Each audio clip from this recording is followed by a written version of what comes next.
السلام علیکم ورحمت الله. بعضې دوستانو ته دا پوښتنه پیدا کیږي او بار بار دا پوښتنه کوي، دوی وایي آیا رسول الله صلی الله علیه وسلم په ټول عمر کې په خپلو لاسو باندې څوک وزلي دي او که نه دي وزلي؟ دوستانو، رسول الله صلی الله علیه وسلم یو کس په خپلو لاسو په ټول عمر کې وزلی ده.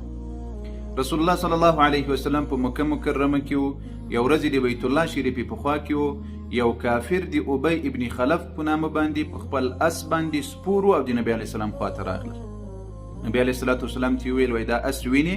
نبی علیه السلام ورته ویل، هو وینم.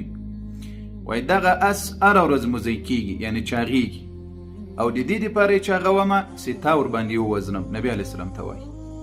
رسول الله صلی الله علیه وسلم ورته ویل، وایي بلکې تا به وزنم انشاء الله. شپې ورځې تېرېدلې، رسول الله صلی الله علیه وسلم مدینة المنورې ته هجرت وکړل. د بدر غزا تېره رسوله.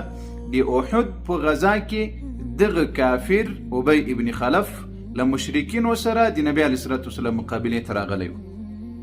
د احد په میدان کې نبی علیه السلام صحابه ته الله جل وعلا اول کامیابي ورنصیب کړه.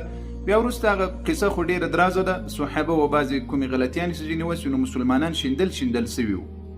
نبی علیه السلام له څو نفرو صحابه سره د احد د غره بیخ ته ولاړو. دغه کافر ته چې کله موقع په لاس باندې ورغلله، نو په هغه اس باندې سپور سو کوم چې نبی علیه السلام تهدید کړی و باندې، او توره یې راویستل او دا غږونه یې کول، وایي که نن محمد رسول الله له ما نه پاتې سول، نو د ما دپاره ژوند نور نه ده په کار.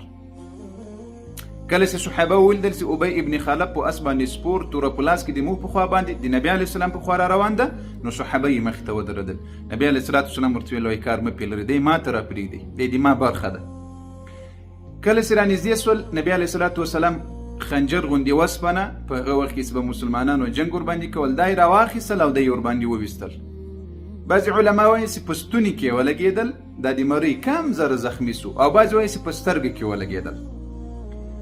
نو دی له اسه راولوېدل، هماغه د ده خپل ملګري مشرکین راغلل او دی یې واخیستل، خپل طرف ته یې یوړل. کله چې یې هلته یوړل، په ده پسې خپلو ملګرو خندل، وایي دونه نوکی زخم ده، ښه به سي، هېڅ مشکل نسته. ده په جواب کې ورته ویل چې نه، زه نور نه ښه کېږم، بلکې زه مړ یم او مړ یم. هغو بیا ورته ویل چې هېڅ شی هم نسته، دونه نوکی زخم. وایي نه، ما ته وایي محمد ویلي دي صلی الله علیه وسلم چې زه دې وزنم، زه نور نسم پاتې کېدلی. سبحان الله دوستانو، کافر و، لیکن د نبی علیه السلام په رسالت او رښتینولي باندې سل په سل کې یقین و. هماغه و چې دی مخکې له مکې چې بیرته راورسېږي په لار باندې ووژل سو او مړ سو. او هغه وعده نبی علیه السلام ورسره پوره کړله کومه چې په مکه مکرمه کې ورسره کړې وله. دغه ابی ابن خلف یوازینی کس ده چې رسول الله صلی الله علیه وسلم په خپلو لاسو مبارکو دی وژلی ده. الله جل وعلا دې وکړي چې ورباندې پوهه سوي یاست.